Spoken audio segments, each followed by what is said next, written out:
नमस्कार दोस्तों, the study hub में आपका एक बार फिर से स्वागत है। दोस्तों, आज के वीडियो लेक्चर में हम चर्चा करने वाले हैं समीक्षा अधिकारी परीक्षा 2010 स्पेशल एग्जाम हुआ था, उसमें हिंदी के प्रश्न पत्र की चर्चा करेंगे जो कि प्रारंभिक परीक्षा में हुआ था। ठीक, प्रारंभिक परीक्षा में जो प्रश्न पूछे गए थे उन सारे प्रश्नों को सॉल्व करेंगे। दोस्तों, अगर आपने चैनल सब्सक्राइब नहीं किया, आप चैनल को सब्सक्राइब कर सकते हैं, साथ ही साथ अपने दोस्तों को भी शेयर कर सकते हैं। आइए हम क्वेश्चन देखते हैं। पहला क्वेश्चन है, मार शब्द पर्यायवाची है। मार किस चीज का पर्यायवाची, ये हमको बताना है। आपके ऑप्शन आपके सामने हैं। तो दोस्तों, जो मार शब्द होता है वो अनंग का पर्याय होता है। जादू का, स्वर्ण का, अधम का, तीनों जो है गलत है। दोस्तों, अनंग का पर्यायवाची होता है। अनंग का मतलब होता है दोस्तों कामदेव। ठीक, कामदेव का अनंग भी होता है, मार भी होता है। और कामदेव के अन्य पर्यायवाची में मनमत, मदन होता है, रतिपति भी होता है। ठीक, इत्यादि जो इम्पोर्टेंट है वो होते हैं। अब नेक्स्ट देखते हैं। यहाँ पूछा गया दोस्तों अगले क्वेश्चन में, बिड़ोजा शब्द का, बिड़ोजा पर्यायवाची शब्द किसका? नक्षत्र का, अप्सरा का, इंद्र का और पत्थर का। तो दोस्तों, बिड़ोजा जो है वो इंद्र का पर्याय होता है। सी पार्ट आपका सही है। ठीक, तो और दोस्तों, इंद्र के और भी अन्य पर्यायवाची होते हैं, जैसे सुरपति हो गया, सचीपति हो गया, मध्वा हो गया, पुरंदर हो गया, वज्रधर, वज्र को धारण कर इसलिए वज्रधर हो गया। ठीक, अब यहाँ पर पूछा गया तुरंग शब्द का पर्याय है। इनमें से तुरंग शब्द का पर्याय पूछा गया। वाजी, अंबुधर, विजन, किंकर। ठीक, तो दोस्तों, तुरंग का मतलब होता है घोड़ा और बाजी का मतलब भी होता है घोड़ा, यानी ये पार्ट यहाँ पर आपका हो जाएगा सही। और भी पर्यायवाची होते हैं, जैसे घोटक हो गया, सैंधव हो गया, भय हो गया, रविपुत्र। जो घोड़ा होता है वो सूर्यपुत्र को कहलाता है, इसीलिए उसे रविपुत्र भी कहते हैं। ठीक, ये इंपॉर्टेंट पर्यायवाची हुआ है। अब यहाँ पर पूछा गया है बगीचा का पर्यायवाची शब्द क्या है। तो बगीचा निर्जन, व्यजन, आराम और कल्पसार। दोस्तों, बगीचा का जो पर्यायवाची होता है उसमें आपका आता है आराम। सी पार्ट जो है वो सही है। इनमें से एक शब्द देवता का पर्यायवाची है, क्या है? अलकेश, विबुध, अनीक, ज्योतिष्क। तो दोस्तों, जो देवता का पर्यायवाची इनमें से वो है आपका बी पार्ट सही होगा। विबुध जो है वो देवता का पर्यायवाची होता है। और देवता के अन्य पर्यायवाची जैसे होते हैं सुर हो गया, अमर हो गया, देव हो गया। ठीक, इत्यादि प्रमुख हो गए। अब यहाँ पूछा गया था, इनमें एक लहर का पर्यायवाची शब्द नहीं है। ठीक, याद रखिए, नहीं है पूछा गया है। वीची, दुकूल, तरंग और हिलोर। तो दोस्तों, जो दुकूल शब्द है वो तरंग का पर्यायवाची नहीं होता है। दुकूल आपका होता है वस्त्र का पर्यायवाची। बाकी वीची तरंग का होता है, तरंग तो होता ही होता है, लहर है ही है, और हिलोर होता ही होता है। ठीक, नेक्स्ट देखते हैं। जिस विकारी शब्द से संज्ञा की व्याप्ति मर्यादित होती है उसे कहते हैं। तो दोस्तों, जिस विकारी शब्द से संज्ञा की व्याप्ति मर्यादित होती हो उसको हम विशेषण कहते हैं। ठीक, विशेषण कहते हैं। नेक्स्ट क्वेश्चन देखते हैं। वह कृषकाय व्यक्ति दौड़ने लगा, इस वाक्य में विशेष है। तो दोस्तों, वह किसकाय व्यक्ति दौड़ने लगा, इस वाक्य में विशेष है आपका व्यक्ति विशेष है। दोस्तों, जिसकी विशेषता बताई जाती है उसे विशेष कहा जाता है। ठीक, और कृषकाय शब्द यहाँ पर व्यक्ति की विशेषता बता रहा है, यानी आपका ए पार्ट सही हो जाएगा। ठीक, अब हम नेक्स्ट क्वेश्चन देखते हैं। यहाँ नेक्स्ट क्वेश्चन में पूछा गया है दोस्तों, निम्नलिखित में से कौन सा शब्द विशेषण है? सुंदरता, कवि, विद्वान और भलाई। तो दोस्तों, यहाँ पर आप देखेंगे जो सुंदरता शब्द है वो विशेषण कार्य करता है। जैसे उसकी सुंदरता देखने लायक थी, तो सुंदरता जो है वो विशेषता बता रहा है उसकी, तो ये आपका विशेषण का कार्य कर रहा है। ठीक, नेक्स्ट देखते हैं। निम्न में से इनमें से कौन सा शब्द विशेषण नहीं है?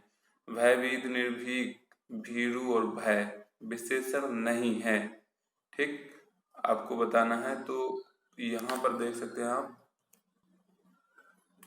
यहाँ पर दोस्तों आपका जो भाव शब्द है डी ऑप्शन में, वो आपका विशेषण नहीं है। बाकी भयभीत किसी न किसी की विशेषता बताता है, निर्भीक व्यक्ति होता है, भीरू व्यक्ति होता है, भयभीत व्यक्ति होता है, ये सारे विशेषण कार्य कहते हैं। नेक्स्ट क्वेश्चन जो है आपका, यहाँ पर पूछा गया है माँ का तत्सम रूप पूछ लिया गया है। तो दोस्तों, माँ का तत्सम रूप होता है यहाँ पर आपका ए पार्ट सही हो जाएगा, मातृ होता है। ठीक, फिर पूछा गया गोबर का तत्सम रूप पूछा गया। तो दोस्तों, गोबर का तत्सम रूप होता है आपके ऑप्शन है गुरुवर, गौमय, गौहर और गुब्बर, तो गौमय होता है। ठीक, तो बी ऑप्शन आपका सही हो जाएगा। इनमें से तत्सम शब्द है, नेक्स्ट में पूछा गया है, भैंस, बारह, सच और पद। तो दोस्तों जो पद शब्द है वो आपका तत्सम शब्द है। आइए नेक्स्ट क्वेश्चन देखते हैं। टकसाल का यहाँ पर पूछा गया है, टकसाल का हमको बताना है, तत्सम रूप बताना है। ठीक, टकसाल का, तो यहाँ पर आपका जो ए पार्ट है वो सही होगा। टकसाल का तत्सम रूप जो होता है वो होता है टंकसाला, ए ऑप्शन सही है। नेक्स्ट देखते हैं, अकार्य शब्द का तद्भव बताना है, तो अकार्य शब्द का तद्भव होता है अकाज, यानी आपका बी पार्ट हो जाएगा सही। नेक्स्ट देखते हैं, अखरोट शब्द का तत्सम बताना, तो दोस्तों आपके ऑप्शन है अछवाट, अछोट, अछरोट और अशरोट। तो दोस्तों जो अछोट होता है वो होता है अखरोट का तत्सम रूप। अछवाट अखाड़े का होता है। ठीक, ये ऑप्शन जो होता है, इनमें कंफ्यूजन अक्सर हो जाता है। इनमें से एक शब्द क्या है, तद्भव है, उसको बताना है। दिन, अंधकार, स्कंद और कपास। तो दोस्तों जो कपास है वो तद्भव है, इसका जो तत्सम होता तत्सम रूप होता है वो होता है करपास। ठीक, करपास ऐसे लिखा जाता है। नेक्स्ट देखते हैं, पलंग शब्द का तत्सम बताना है। दोस्तों पलंग का जो तत्सम होता है ऑप्शन है पलंगा, प्लवंग, पर्यंक और पटल। तो जो सी ऑप्शन है पर्यंक वही होता है इसका तत्सम रूप। इनमें से कौन सा शब्द तत्सम नहीं है, अग्नि, घोटक, घट, मोती। तो मोती नहीं है दोस्तों, मोती का माणिक होता है तत्सम रूप। ठीक, देवर शब्द का तत्सम बताना है, देवर का द्विवर, द्वितीय वर, दूहर और दुर्वा है। तो दोस्तों देवर का द्विवर होता है। ठीक, एक ऑप्शन सही है। नियम विरुद्ध असामाजिक कार्य करने वालों की सूची के लिए एक शब्द क्या होता है, अपराध सूची, काली सूची, अवैध सूची, श्वेत सूची। तो दोस्तों बी ऑप्शन सही होगा। नियम विरुद्ध जो असामाजिक कार्य करते हैं उनकी काली सूची होती है उनके लिए। अपना उद्देश्य पूर्ण होने पर संतुष्ट ऐसे व्यक्ति के लिए एक शब्द क्या होता है, तो चिर प्रसन्न, कृतज्ञ, आभारी, कृतार्थ। तो दोस्तों जिसका उद्देश्य पूरा होने पर वो संतुष्ट हो जाए उसके लिए हम कृतार्थ शब्द का प्रयोग करते हैं। आपका डी ऑप्शन सही हो जाएगा। गुरु के समीप रहकर शिक्षा ग्रहण करने वाले के लिए एक शब्द क्या होता है, गुरुकुलवासी, छात्रावासी, अंतेवासी और आश्रम। तो सी ऑप्शन सही है, अंतेवासी कहलाता है गुरु के समीप शिक्षा ग्रहण करने वाला। यहाँ पर बताना, निम्नलिखित वाक्य खंडों में से एक के लिए प्रयुक्त होने वाला शब्द है स्वयंसेवक। स्वयंसेवक किसके लिए प्रयुक्त होता है, ऑप्शन आपके, आपकी अब सबकी सेवा करने वाला, बी है स्वयं की सेवा करने वाला, सी है अपनी इच्छा से दूसरों की सेवा करने वाला, डी है बिना वेतन के काम करने वाला। तो दोस्तों जो सी ऑप्शन है अपनी इच्छा से दूसरों की सेवा करने वाला, उसके लिए हम स्वयंसेवक शब्द का प्रयोग करते हैं। नेक्स्ट क्वेश्चन में पूछा गया है, गिरा हुआ के लिए एक शब्द क्या है। तो गिरा हुआ के लिए दोस्तों एक शब्द बताना है, पतित, लुंठित, धराशायी, पातकी। तो दोस्तों पतित शब्द उसके लिए यूज होता है गिरा हुआ के लिए। तो यहाँ पर आपका एक ऑप्शन सही हो गया। उत्तराधिकार में प्राप्त संपत्ति के लिए एक शब्द बताना है, रिक्त, धरोहर, वसीयत, संदाय। तो दोस्तों जो ए पार्ट है वो सही होगा, उत्तराधिकार में जो प्राप्त होता है उसको रिक्त बोलते हैं। नेक्स्ट है, इनमें से एक के लिए प्रयोज्य शब्द है अशूरियम पश्चात। इस किसके लिए प्रयोग किया जाता है, अशूरियम पश्चात। ठीक, ऑप्शन है वह स्थान जहां इस सूर्य दिखाई न दे, बी पार्ट है वह स्थान जहां सूर्य का प्रखर प्रकाश बड़ा कष्टदायी होता है, सी पार्ट है वे प्राणी जो सूर्य का दर्शन ना कर पाए, डी पार्ट है रनिवास में कड़े पर्दे में रहने वाली स्त्री। तो दोस्तों ये डी पार्ट सही होगा, रनिवास में कड़े पर्दे में रहने वाली स्त्री। उपनिवेश से संबंध हो जिसका, उसके लिए शब्द क्या है, उपनिवेशिक, औपनिवेशिक, औपन्यासिक, उपनिवेशवाद। बी उसका सही होगा, औपनिवेशिक। ठीक, नेक्स्ट क्वेश्चन देखते हैं, जिसे प्रमाण द्वारा सिद्ध न किया जा सके उसके लिए सही शब्द बताना है। एक शब्द, अप्रमाणित, अनुप्रमेय, अप्रमेय, अप्रामाणिक। तो दोस्तों जो अप्रमेय होता है वो सही है, जिसे प्रमाण द्वारा सिद्ध न किया जा सके, क्योंकि जिसे प्रमाणित किया जा सकते वो होती है प्रमेय, और जिसे प्रमाण द्वारा सिद्ध न किया जा सके वो होती है अप्रमेय। ठीक, हाथी की पीठ पर रखे जाने वाले आसन के लिए एक शब्द का चयन करना है। दोस्तों आपके पास ऑप्शन है जीन, हौदा, काठी और बख्तर। तो दोस्तों जो हौदा होता है उसका प्रयोग किया जाता है हाथी के ऊपर जो आसन सजाया जाता है उसके लिए, ठीक। काठी घोड़ा या ऊंट के ऊपर सजाई जाती है, ठीक। लकड़ी की काठी, काठी का घोड़ा, इस तरह कहते हैं ना, ठीक। अब है, इनमें से अशुद्ध वर्तनी का चयन करना है। महत्व, वाल्मीकि, पैतृक, सन्यासी। दोस्तों सन्यासी की वर्तनी अशुद्ध है। सन्यासी में बिंदी भी ऊपर होती है और आधा ना भी होता है, याद कर लीजिए, लिख लीजिए 2-4 बार, ठीक।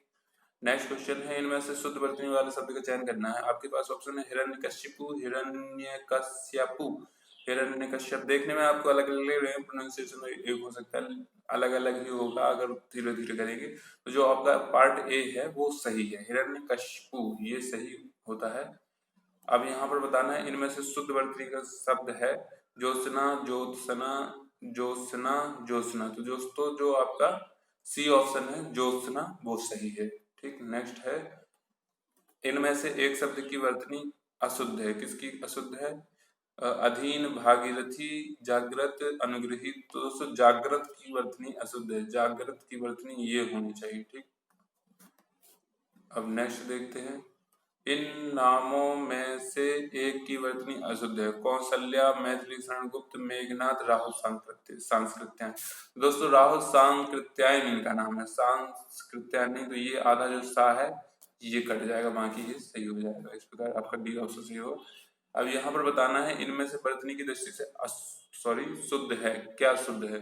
तो जो अंतर्धान, षष्ठम, सहस्त्र, अनुसंगिक। तो वर्तनी की दृष्टि से शुद्ध जो अंतर्धान है दोस्तों, ये पूर्णतः शुद्ध है वर्तनी की दृष्टि से, ठीक। नेक्स्ट है, इनमें से कौन सा वाक्य शुद्ध है? मेरा गुप्त रहस्य कोई नहीं जानता, श्याम सज्जन आदमी है, उत्तर का अधिकांश भाग पहाड़ी है। इनमें से एक भी वाक्य शुद्ध नहीं। तो दोस्तों डी पार्ट जो है आपका सही हो जाएगा, इनमें से एक भी वाक्य शुद्ध नहीं, क्योंकि मेरा गुप्त रहस्य के साथ गुप्त की जरूरत नहीं होती है। और बी पार्ट है श्याम सज्जन आदमी है, तो सज्जन के साथ आदमी नहीं, श्याम सज्जन है, ठीक। और सी पार्ट है उत्तर का अधिकांश भाग, अधिकांश के साथ भाग नहीं होता है, ठीक। नेक्स्ट देखते हैं, यहाँ पर बताना है निम्नलिखित शुद्ध वर्तनी का चयन करना है। वांग्मय की वर्तनी बतानी है। तो दोस्तों आप पढ़ सकते हैं A part, B part, C part और डी पार्ट। तो जो सी पार्ट है वो सही लिखा हुआ है, 1-2 बार इसको लिख लीजिएगा, प्रैक्टिस में आ जाएगा। अब है, इनमें से शुद्ध वाक्य का चयन करना है। डॉक्टर गुप्ता हमारे प्रभारी हैं, आज मैं 31 वर्ष का हो गया हूँ। इस वर्ष पहाड़ों पर जमकर तुषारपात हुआ है। तो दोस्तों ए पार्ट में प्रभारी ही गलत लिखा है, 31 गलत लिखा है। जो आपका डी पार्ट है, हमें कभी हतोत्साहित नहीं होना चाहिए, यह सही है, बाकी तीनों दोस्तों गलत हैं। निम्नलिखित में से शुद्ध वाक्य देखना है। यह रूमाल अच्छी है, उसकी दही खट्टी है, कई हाथियां जा रही हैं, उसका मकान बहुत अच्छा है। तो दोस्तों डी पार्ट आपका शुद्ध है, उसका मकान बहुत अच्छा, रूमाल अच्छा होता है, दही खट्टा होता है और हाथियां जा रहे होते हैं, हथनियां होता तो बात अलग है, जा रही। परिश्रम का विलोम बताना है दोस्तों। परिश्रम का दोस्तों क्या होता है विलोम? परिश्रम का जो विलोम होता है वो होता है आपका विश्राम, ठीक। सी ऑप्शन आपका सही हो जाएगा। अनुलोम का बताना है, ऑप्शन है सुलोम, प्रतिलोम, अनमोल और अवलोम। तो दोस्तों बी पार्ट में जो प्रतिलोम लिखा हुआ है वो पूर्णतया सही है। अधिकृत का विलोम बताना है। अनाधिकृत, अनधिकृत, अनाधिकृत। तो पहले तो अनधिकृत लिखना आना चाहिए। तो दोस्तों बी पार्ट सही है, अनधिकृत होता है, अनाधिकृत नहीं होता, यही इसका विलोम होता है। उन्मीलन का दोस्तों विलोम बताना है आपको। अवमीलन, सुमीलन, अनुमीलन और निमीलन। तो उन्मीलन का जो विलोम होता है वो होता है निमीलन, ठीक। अब नेक्स्ट में है, धनी का विलोम बताना है। धनी का धनहीन, अधीन, अधनी, निर्धन। धनी का निर्धन होता है, डी पार्ट आपका सही है। अब नेक्स्ट देखते हैं, श्री गणेश का विलोम बताना है। इति, इतिश्री, अथ इत्यादि। तो दोस्तों श्री गणेश का होता है इतिश्री और इति का अथ होता है, ठीक। नेक्स्ट देखते हैं, अमित शब्द का विलोम का चयन करना है। अमित का होता है सुमित, कुमित, परमित, दुर्मित। तो दोस्तों अमित का जो होता है वो होता है परमित। इसको थोड़ा सा एक बार याद रख लीजिए, कभी कभी सुमित लग जाता है, परमित होता है, एक बार उसका अर्थ भी देख लीजिए। उन्मूलन का विलोम क्या होता है? उन्मूलन का आमूलन, निमीलन, समूलन, रोपण। उन्मूलन का होता है दोस्तों रोपण, ठीक। स्वजाति का विलोम बताना है। अजाति, कुजाति, सुजाति, विजाति। तो सुजाति का होता है विजाति, ठीक। बी पार्ट आपका सही हो जाएगा। ईप्सित का मतलब बताना है, अनीप्सित, अभीप्सित, अधिप्सित, कुत्सित। तो अनीप्सित होता है, एक ऑप्शन आपका सही हो जाएगा। इनमें से एक शब्द मछली का पर्यायवाची नहीं है, कौन सा नहीं है? मत्स्य, मीन, सफरी, जलोदरी। तो दोस्तों जो आपका जलोदरी है वो मछली का पर्यायवाची नहीं है, बाकी जो मत्स्य है, मीन है, सफरी, वो मछली के पर्यायवाची है। नेक्स्ट देखते हैं, षटपद का पर्यायवाची शब्द क्या है? तो तितली, भ्रमर, मकड़ी, केकड़ा। तो दोस्तों षटपद का होता है भ्रमर, ठीक। इसका अली भी होता है पर्यायवाची, और जो बाकी हैं जो वो आपके असंगत हैं। और ऑप्शन मृगेंद्र का पर्यायवाची शब्द क्या है? कुरंग, केसरी, भुजंग, तुरंग। तो दोस्तों केसरी होता है मृगेंद्र का, और जो भुजंग तो सांप का होता है, तुरंग घोड़े का होता है। अब इसमें बताना है, इनमें से एक रसा का पर्यायवाची शब्द नहीं है। तो रत्नगर्भा, अचलास, धरित्री, तमिस्त्रा। तो दोस्तों जो तमिस्त्रा है वो रसा का पर्यायवाची नहीं होता है, बाकी आपके रसा के पर्यायवाची हैं, ठीक। गुणवाचक विशेषण के कितने भेद होते हैं? तो गुणवाचक विशेषण के 4, 5, 6, 7, तो जो 6 भेद होते हैं गुणवाचक विशेषण के।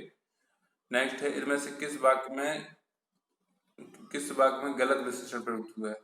कविता परिश्रमी युति है, प्रबुद्ध जनों से हमारी अपेक्षा है। सी पार्ट में यही सरकारी महिलाओं का अस्पताल है। डी पार्ट में वह अच्छा आदमी था लेकिन काम नहीं ना आया। तो यहाँ पर सी ऑप्शन, यही सरकारी महिलाओं का अस्पताल में विशेषण जो यही है, यही ना होके यह सरकारी महिलाओं का अस्पताल है। प्रतिदिन किस प्रकार का क्रिया विशेषण है? रीतिवाचक, परिमाणवाचक, और स्थानवाचक, कालवाचक। तो दोस्तों प्रतिदिन जो है आपका वो कालवाचक क्रिया विशेषण है। दोनों शब्द किस प्रकार का संख्यावाचक विशेषण है? समुदाय बोधक, पुनरुक्ति बोधक, आवृत्ति बोधक, क्रम बोधक। तो दोनों दोस्तों समुदाय को दिखाते हैं, दो लोगों का जो समूह होता है। आपका नेक्स्ट क्वेश्चन है, निम्नलिखित में से क्रिया विशेषण कौन सा है? अंधेरा, धीरे धीरे, चाल चलन, सुंदर। तो दोस्तों धीरे धीरे जो है वो किसी क्रिया की विशेषता बताता है। धीरे धीरे चलना, धीरे धीरे दौड़ना, धीरे धीरे लिखना, धीरे धीरे पढ़ना, मतलब पढ़ना, लिखना, दौड़ना, चलना, इन सब की जो विशेषता बता रहा है, ये सारी क्रियाएं हैं, इसीलिए इसे क्रिया विशेषण कहेंगे। और जो लास्ट क्वेश्चन है उसमें पूछा गया, निम्नलिखित शब्दों में विशेषण क्या है? पांचवा, प्रपंच, सरपंच, पहुंच। तो दोस्तों पांचवा व्यक्ति होता है, पांचवी किताब होती है, मतलब पांचवा आपका जो है वो विशेषण का कार्य कर रहा है। तो दोस्तों ये देखा आपने समीक्षा अधिकारी परीक्षा 2010 के हिंदी का जो स्पेशल पेपर हुआ था उसका प्रश्न पत्र देखा प्रारंभिक परीक्षा का। आशा करता हूँ दोस्तों आपको वीडियो तो जरूर पसंद आई होगी। आप वीडियो को लाइक कर सकते हैं, ज्यादा से ज्यादा दोस्तों को में शेयर कर सकते हैं। और अंत में जय हिंद, जय भारत।